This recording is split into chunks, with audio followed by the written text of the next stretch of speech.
Good evening, ladies and gentlemen. Welcome to the program this evening, Through My Eyes with Professor Bolaji Akinyemi. Prof, good evening. Welcome to the program again this evening. Thank you very much. Good evening to all our viewers. I've been looking forward to another exciting interaction with you, and I'm happy to be here. Thank you for showing up. Thank you, Prof. Um, Prof, last week, let's just get right into it today. Last week, we talked about the issue of South Africa and the fact that a court had asked for the president of South Africa to be arrested if he did not show up within a certain amount of time. Um, Events have taken quite a bit of a turn since then. Now the news reaching us is that the former president of South Africa, President Zuma, has now submitted himself to the courts, and he's actually maybe even in jail at this time. How do you react to that news, Prof? Well, before we get to where we are, let me say it's been there's been quite tense moments of face down between former President Zuma and the system. He tried all the things he knew in the book, appealing to a high court to overturn the decision of the highest court in the land. I mean, that's not how the legal system operates. The highest court in the land, once it has spoken, you cannot ask a lower court to overturn it. He tried that. That didn't work. He surrounded his residence with his supporters, including the disbanded ANC militia that was operative during the anti-apartheid period. He reconstituted them illegally, surrounded the South with them, and then, of course, threatened to blackmail the government by releasing the identity of who killed Chris Hani, who probably was, the most notable opponent to the ANC in terms of who would look after Black interests. There was nothing he didn't try to do.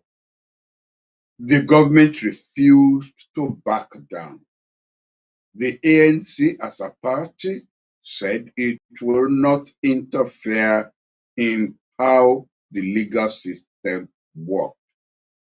The executive, Cyril Ramaphosa, in spite of taunts and insults, kept his cool. And finally, I think Zuma ran out of options. The police, armed police, and a paramilitary unit actually were standing by in front of his house. And I think he finally saw wisdom in complying with the decision of the court and turned himself in. It's a victory for Zuma that he didn't allow himself to be led out in handcuffs and chains. If he had resisted, it's a victory for the South African legal system that the system won out. It's a victory for Africa that we can be proud that we allowed the legal and judicial system to run its course. Of course, it's an opportunity for celebration that a former president is in jail. But in Africa, where presidents and the former presidents present themselves as gods, and they are treated as such, and they are above the law, is a good signal to Africa. It's a good signal also to the United States, where Nixon got away with all the possible, illegalities that he committed, and we'll be watching what will happen to um, um, um, former President Donald Trump. The litany of his own illegalities is staring America in the face. And it's also a good signal to even Great Britain, because we remembered, what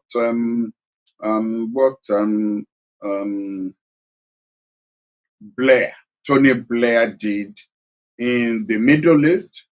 A commission set up, and the commission, report, you could tell, was neither here nor there. They allowed him to slip through the cracks.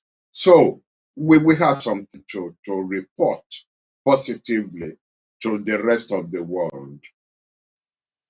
But Prof, one thing that has been said about Africa a lot is that, our leaders, they get away with a lot.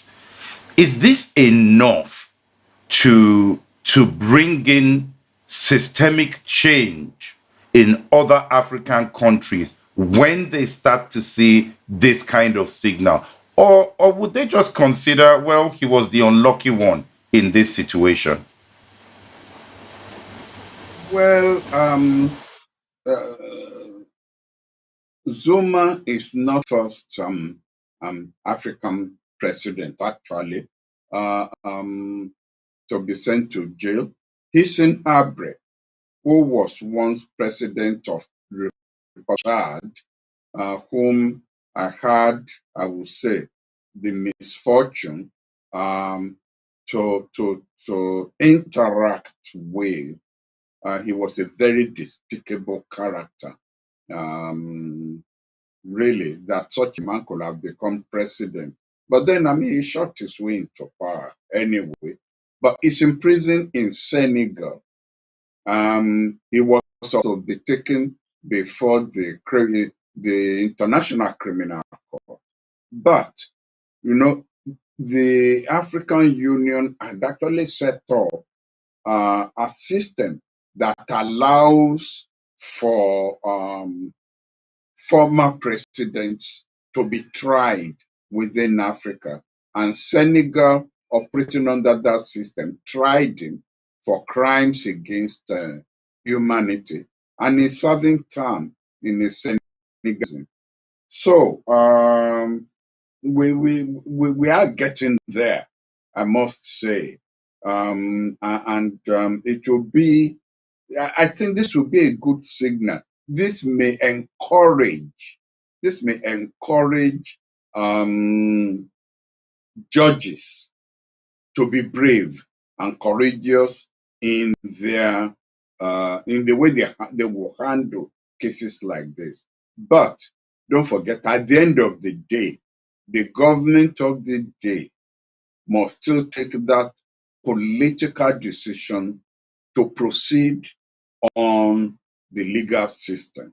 In other words, it will still be the Attorney General who's appointed by the government, or the Director of Public Prosecutions, who is a civil servant, who will take the decision to take this case to court and then leave it to the judges to proceed as the law provides. We are not there yet, but we've done much better than even better established countries in the world. Thank you for that, Prof. Let's go to Haiti, Prof. We've had the shocking news of the assassination of the president of Haiti. who was aged 53. And it's been a while, Prof, that we've heard of the assassination of a sitting president anywhere in the world. How do you react to this news, Prof? It's sure condemnable. And if any good thing had come out of this, it is that from all over the world had come in condemnations for what has happened. Having said that, let me also say that Haiti was the first Black nation to fight a successful war of independence against France. The French didn't like that, and I think I'm talking about 1800 and something. The French didn't like that. Napoleon was in power. All countries in the world at that time were under white rule, and they didn't like that. They didn't want precedent set of, black a black nation successfully fighting against a white nation. And so they came in with all sorts of things to undermine that independence. They couldn't use their troops because the Haitian troops, were well trained, were well motivated, but they imposed what amounted to economic sanctions against Haiti. In fact, that Haiti was the first place where France tried and got with the colonial tax that we are screaming about now. Because instead of the slaves that were freed being paid compensation, France insisted that it is the slave owners who should be paid compensation for the freedom of their slaves, and that Haiti should pay that compensation. And that was one of the conditions for not re-invading Haiti. The United States supported France because at that time they still have slavery, and as I said, they didn't want. So Haiti has been suffering.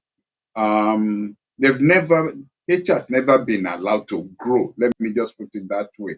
And the last invasion of Haiti by American troops was, I think, 1970, when the president of Haiti to be elected in a free and fair election. Aristide, who was a Roman Catholic priest, was again overthrown by a coup instigated by the United States.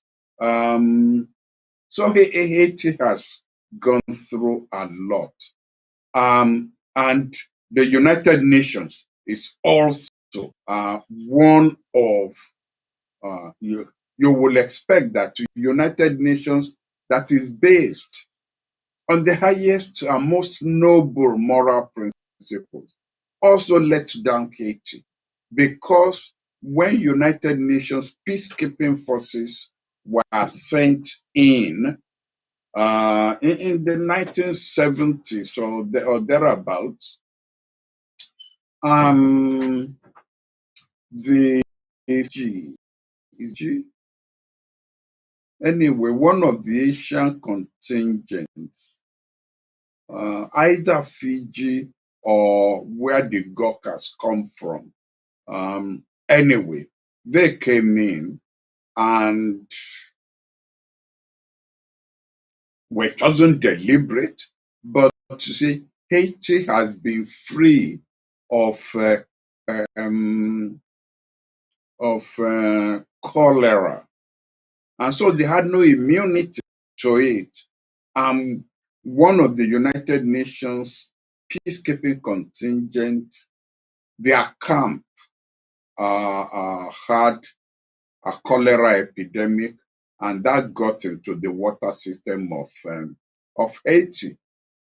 The United Nations, you won't believe it, denied all responsibility for that and refused compensation to Haiti for this. To me, that's one of the saddest and most despicable episodes of the United Nations, a body we are supposed to look up to for the highest moral standards. They denied responsibility for that. And then, they've had earthquakes, and then they had a hurricane. I mean, really. But having said all that, well, for them to now again go through the assassination of their president just complicates matters for Haiti. Having said that, let us also not paint the assassinated president in a good light. He's been ruling without parliament for the past 2 years. He's been ruling by decree. He came in through a disputed election. And so from the day one, there was a problem of acceptability and credibility. After he was declared winner, it took 1 year for him to actually assume office. His opponents claimed that his term started running from when he won the election. He claimed that started running from when he assumed office. And so there was that dispute as to when his term would then end. Then he refused to hold elections, both for the presidency and for the National Assembly. So he's been ruling for the past 2 years without a National Assembly. So he's been ruling alone by decree. And the opposition have been accusing corruption, malfeasance, bad governance, and what have you. Then he was going to have a referendum that probably would have provided him with a third term, as we call it in this part of the world, but to change the constitutional provisions to allow him to be able for staying in office. So all that has been going on, and the streets of Port-au-Prince, the capital, paralyzed, frankly, for the past 1 year. So I'm not surprised then that some element, we don't know who, so don't let us jump the gun. Is it the opposition? Is it, some, economic forces that are stepped on their toes who organized this? They speak French in Haiti. I understand that these people who killed him were speaking Spanish, which were more as that they were not indigenous to Haiti. They came from, some Latin American country. Some of them have been killed now, while, thank goodness, some of them had been captured. And hopefully, under interrogation, they may say who put them up to this.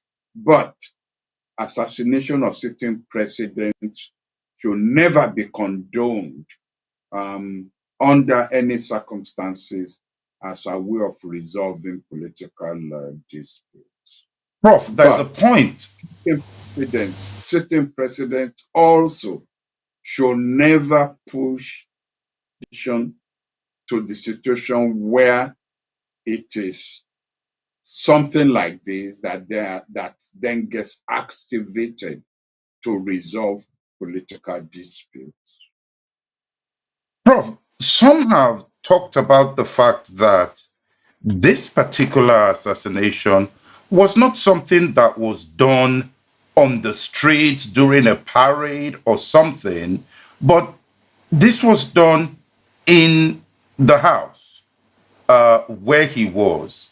And the Haitian ambassador to the United States is calling these people well-trained killers, mercenaries, to use the word. Prof, isn't it odd that this kind of people will be able to penetrate the defenses of a sitting president up to the point of getting into the house and attacking him? Isn't that a signal that maybe there was some outside help involved in this particular case? Yes, but let us make it clear that he was not sleeping in the presidential palace. Instead, he was sleeping in his own private house, which then means that perhaps the security facilities there will perhaps be less intense than if, say, it were in the presidential palace. Number two, they were clever. They introduced themselves to the guards on duty as agents of the drug, the anti-drug agency that is from the United States and that has an office in the Port-au-Prince, in the capital, and that they were from there. And you see, and this is perhaps one of the dangers of allowing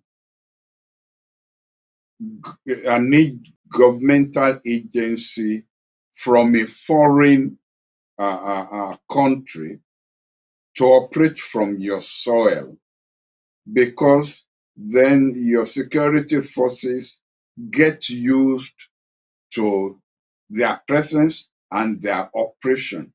And as it looks in this case, it also asks for a nefarious militia or elements from wherever to slip in under that guise.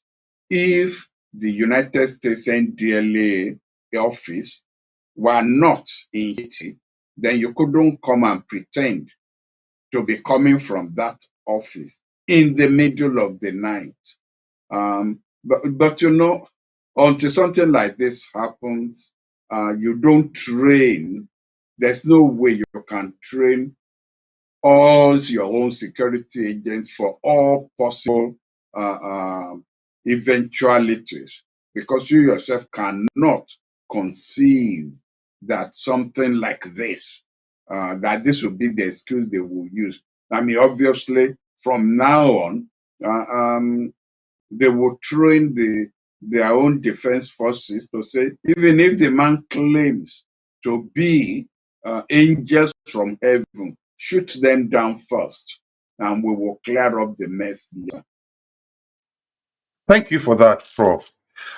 Let's go to the Middle East, where the United States has left Afghanistan. But one thing that a lot of people have questioned, Prof, is the hasty manner in which they seem to have left, particularly when we look at Bagram Airport, which was their base. One of the reports suggests they had almost 700 vehicles. The hangars had been closed. The Afghan commander didn't even know they were leaving. Why would they be leaving so hastily, Prof? And what do we think the impact would be on the Afghans of such a hasty exit? I think what this proves, or what this shows, is that there was no love lost or no trust lost between the American security forces and the Afghan security forces. I have read over the years that the Americans actually believe that the Afghan security forces had been penetrated Taliban forces, that, operational leaks were taking place, and that therefore the Americans tended to keep details of their own operations close to their chest. So what this suggests to me, two things this suggests to me. One is that the Americans speeded up their departure, maybe because they had rumors of impending Taliban attacks on that Bagwan Air Force base. Or if it's not from the Taliban, maybe it's from Al Qaeda, because we tend to think that the Taliban were the only ones operating in Afghanistan. They were not the only ones. In fact, there are times when there have been shootouts between the Taliban and Al Qaeda forces. But the Americans might have got hold of information that as the September drew near, and that's just 2 months' time, that there was going to be, a spectacular action by some forces, and that therefore they brought forward their departure in order to avoid that.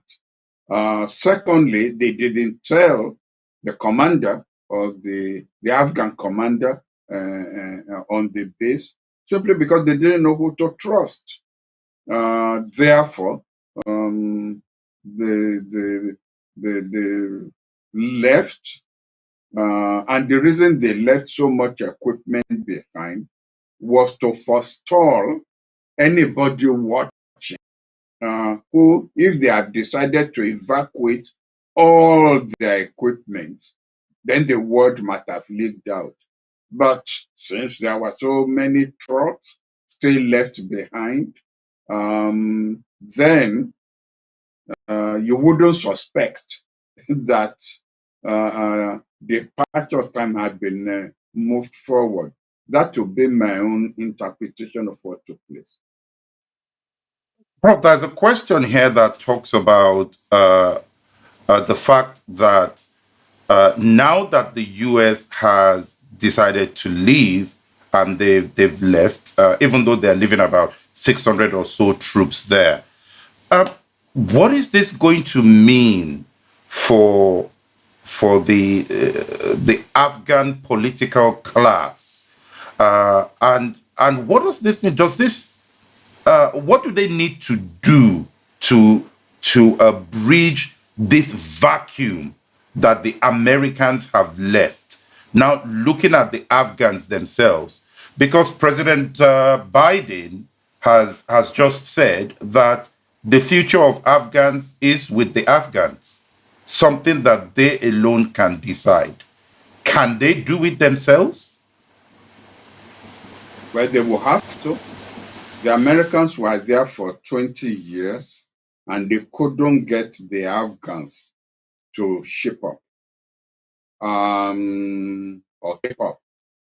They couldn't get the Afghans to realize that it is unity within the political elite that will rescue Afghanistan. They were behaving as if the Americans will be there forever. And I said this on this program several months ago, that the Afghan political elite behave like children who the Americans will continue to bottle feed them while they play games. They couldn't hold presidential elections. Both candidates would then be swearing themselves in as president, and they would then end up with a Hydra government that even the military wouldn't know who officially their commander-in-chief is, to whom they should take orders. Division within the political elite, the cracks within the political elite spread to all arms of government, including the security forces themselves. So I'm not surprised that the security forces will rather, back off than have to fight the Taliban forces. Let me make a prediction, a prophecy, and this is something a political scientist shouldn't do. But I will say I will have a go at it. By December, the two people claiming to be heading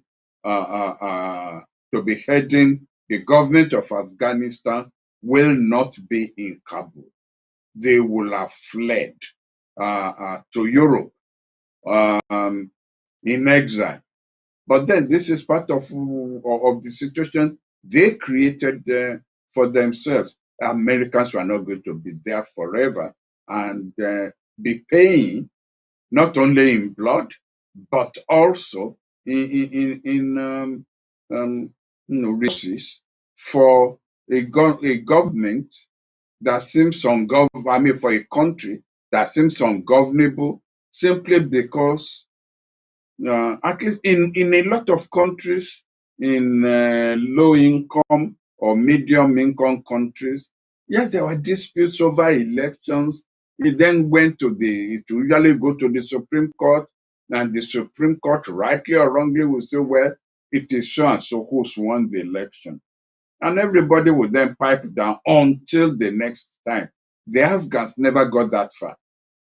The two candidates would then go and swear themselves in. They will have their own militia operating. So really, to me, the Afghans have brought this upon themselves, and it's then no use mean that the Americans, let them down. What the Americans are supposed to, in fact, the Taliban will be very happy for the Americans to continue to be bled economically.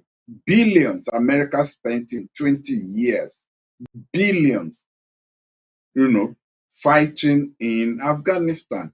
That had to be brought to an end. I have no sympathy for the Afghans. Thank you there, Prof. Another issue, Prof, that is brewing is this issue with OPEC. Over the years, we've had all kinds of disagreements between OPEC members and oil production. But now we're seeing the United Arab Emirates going against OPEC and Saudi Arabia because of this desire for them to cut oil production beyond April next year and to extend that for the whole of next year, something that UAE is clearly not happy with. Prof, why would UAE feel that they're now at a position to go against Saudi, not to talk about the rest of OPEC? I don't have an answer to that, because rationally, it is in the interest of all OPEC countries, including UAE, for there to be cuts in production to keep prices at a sustainable level.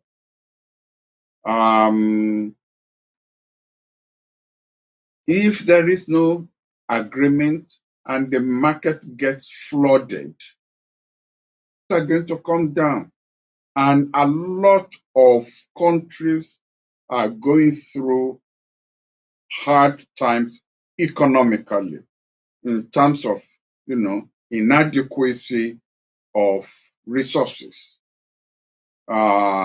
especially partly out of consequences of COVID-19, where the economy in a lot of countries couldn't function at the level that the economy was used to. And so, why the UAE, which also would have been a beneficiary of sustained cuts, with the consequence of high prices, will decide that it wasn't interested in that? I don't know. I've tried to really find out what the UAE bone of contention is. Was it that it wanted a much longer time? Was it that it wanted more severe cuts? Or was it that it wanted maybe for its needs? I simply don't know. I don't understand why. And that the challenge, because normally the challenge will come from Iran, but that the challenge will be coming from the UAE, pitting itself against OPEC and pitting itself against Saudi Arabia. I don't know. While we're talking about Saudi Arabia here as well, Prof, there is a point I want to put across to you, and that is this issue of one of the crown princes being in the United States to meet with top US officials. And one of the things that President Biden has said on this, he said he wants to recalibrate US-Saudi relations. Two things. What does US-Saudi recalibrating US-Saudi relations mean? And then the second point is the fact that we have a crown prince being the one to go to the United States, and President Biden has said he will deal directly with the king, not with his son, the crown prince. Is that a slight on the Saudis for President Biden to be saying that? Well, the first question is the issue of recalibration of relations between the United States and Saudi Arabia. I think that for a while, especially under Trump, there has been this perception, and quite rightly too, that Saudi Arabia, that America was doing the Biden, pardon the pun, of Saudi Arabia. That Saudi Arabia used to be the one calling the shots for two reasons. One, the volume of military contracts that Saudi Arabia was offering the United States, which was considerable in terms of its input into American economy, especially defense in the area of defense industry. Then number two, that the United States needed Saudi Arabia as a counterfoil to Iran in the Muslim world, in the Mediterranean, and that allowed the Saudi government to almost lay down the conditions under which it will cooperate with the United States. And you will recall that's why over the Khashoggi murder, the United States found itself in a position where it really made a mess of whatever investigation it said it conducted. The outcome of its own investigation was totally different from the investigation of the United Nations, the one that the UN set up. And even the reports that the Americans, are prepared, they were blacking out any almost any reference that will have led to the Crown Prince being the one who took the decision. So I think recalibration under those circumstances probably means, well, your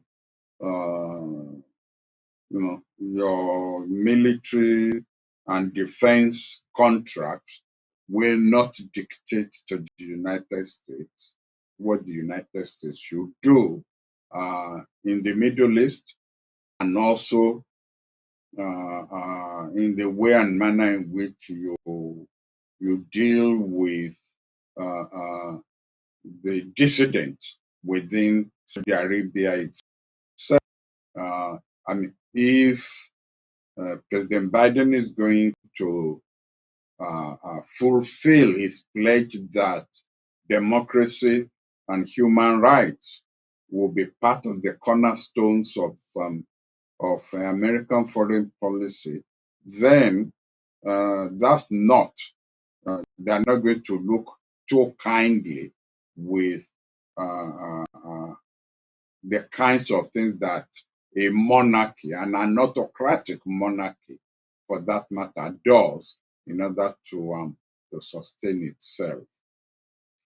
That President Biden will claim that he will only deal with the king rather than the crown prince.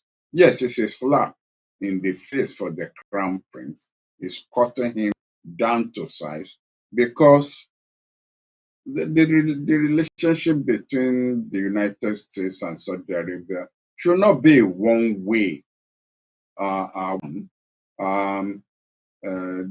are things that Saudi Arabia also needs from the Americans, and therefore the crown prince should not just think he could do anything he likes and get away with it.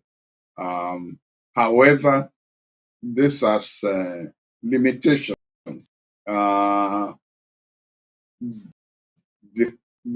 king is old, and I'm not sure to what extent he has his fingers on the levers of power in Saudi Arabia.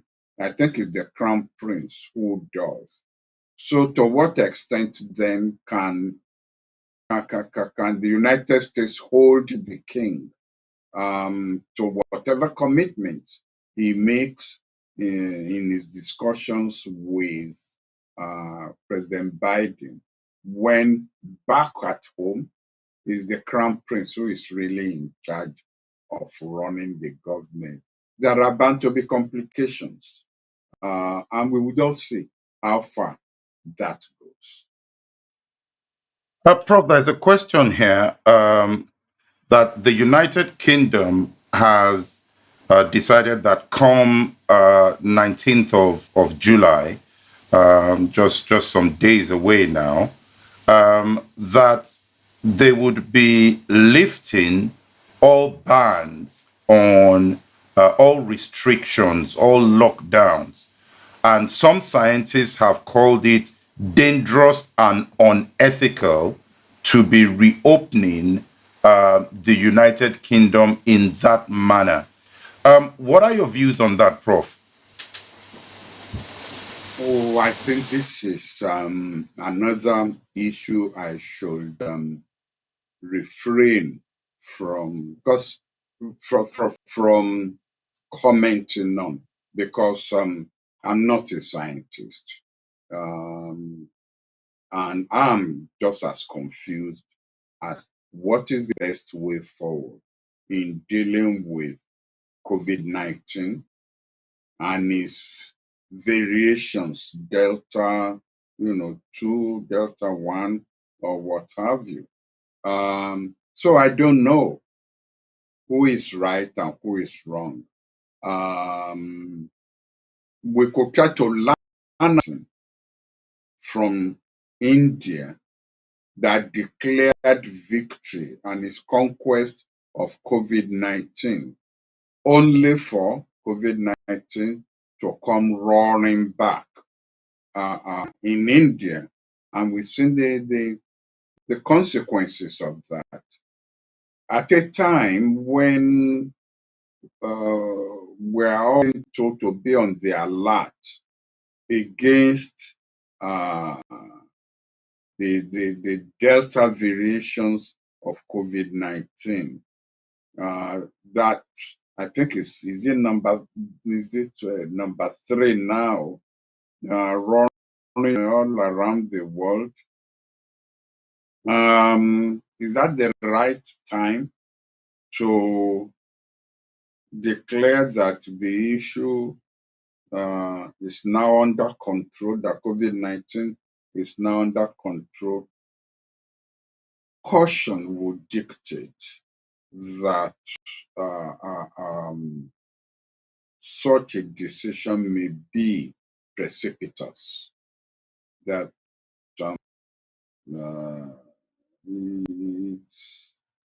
perhaps we could have waited for the summer months to go by.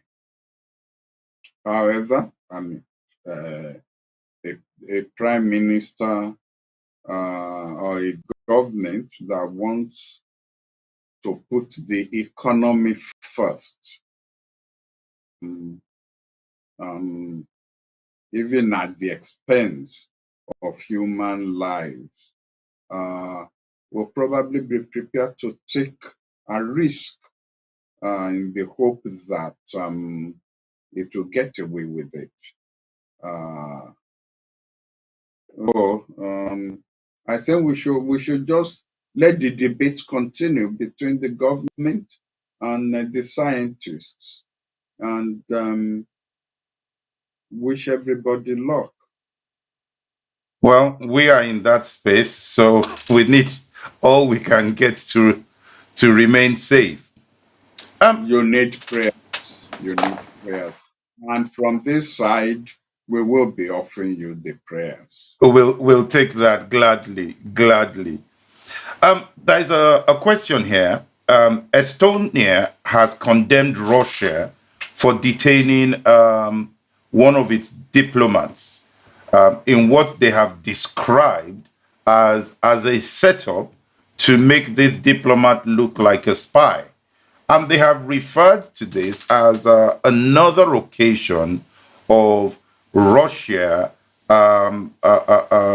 choosing confrontation with Europe on this. Prof, what's your take on Russia-Europe relations, particularly when it comes to cases of someone being labeled as a spy? Well, this has been ongoing, not only with Estonia, with several of the EU countries. Tit for tat, you get rid of, you purge the embassy of supposed spies, and then in retaliation, they do that as well. Spying is a very dangerous game because on one hand, the success of spying depends on cooperation with elements within the system. And yet, it also then means that you could be set up. The element that you think is going to cooperate with you may in fact be an agent of the system that's trying to create problems at the behest of the host country. And yet the temptation is there not to ignore, because there have been several cases of even agents who, for several reasons, could be that his grandfather was executed by the communists, or he may have his own grievances, and therefore is ready to. So really, it's a murky world, but it is also one that countries play by.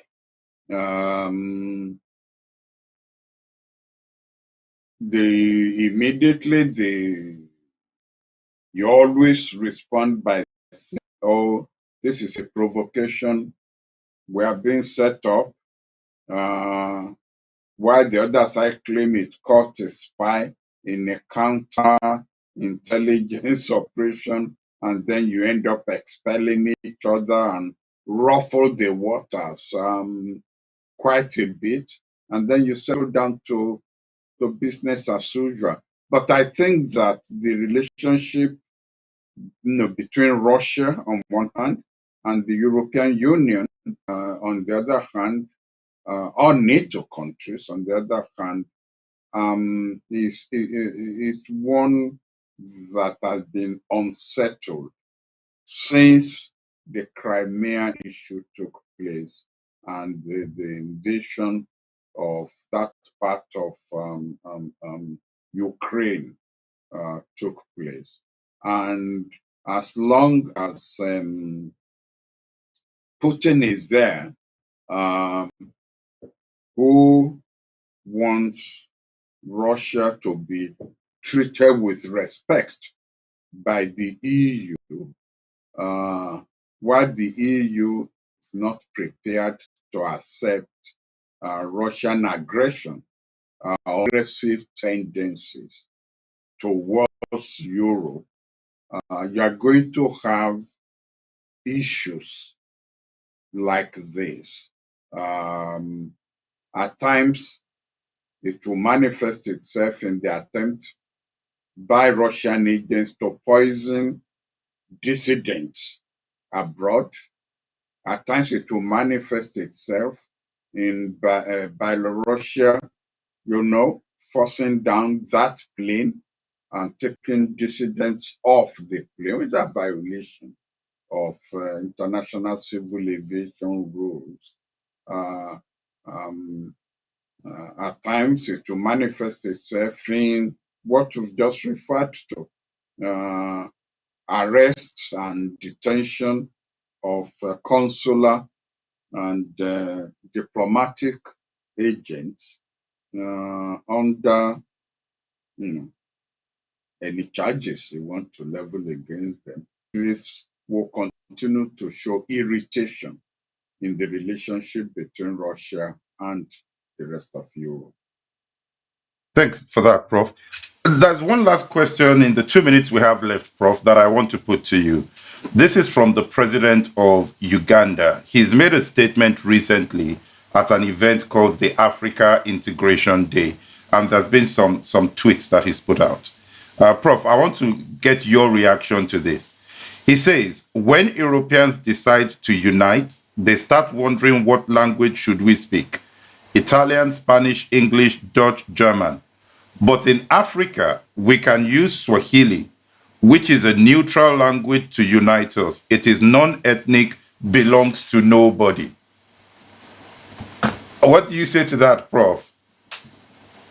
Well, President Museveni, first of all, is wrong. If you go to the background of Swahili, Swahili actually arose from the slave relationship between the Arab countries and African, nations in the east coast of Africa. That's how Swahili came on. And so it's not indigenous. It's right, it's not indigenous to Africa, but also it has memories of Arab slave trade. Is the last language I will recommend for Africa to embrace if Africa is looking for a language of unity. I must, however, say that 3-4 years ago, thereabouts, Wale Soyinka, the Nobel Prize in Literature winner in Africa, has also suggested that we should embrace Swahili as the African language of unity. So President Museveni is in good company. Well, I mean, it's up to you. I'm too old to start learning a new language now. Prof, we should do next week in Swahili. What? We should do the program next week in Swahili. You learn, I learn. Well, I see. Well, Jumbo Buana. Jumbo. Asana, Asante. Asana. We are getting somewhere. At least we've learned how many words now? About 4 words. Okay. Prof, we're out of time tonight, but thank you so much for your views, and thanks to our viewers again for being there this evening. We certainly will be back next week for another edition of this program. Prof, thank you for being here. Wakanda. Asani Santa. I hope I got that right. I don't know what that is. You did. Thank you, Prof. Bye.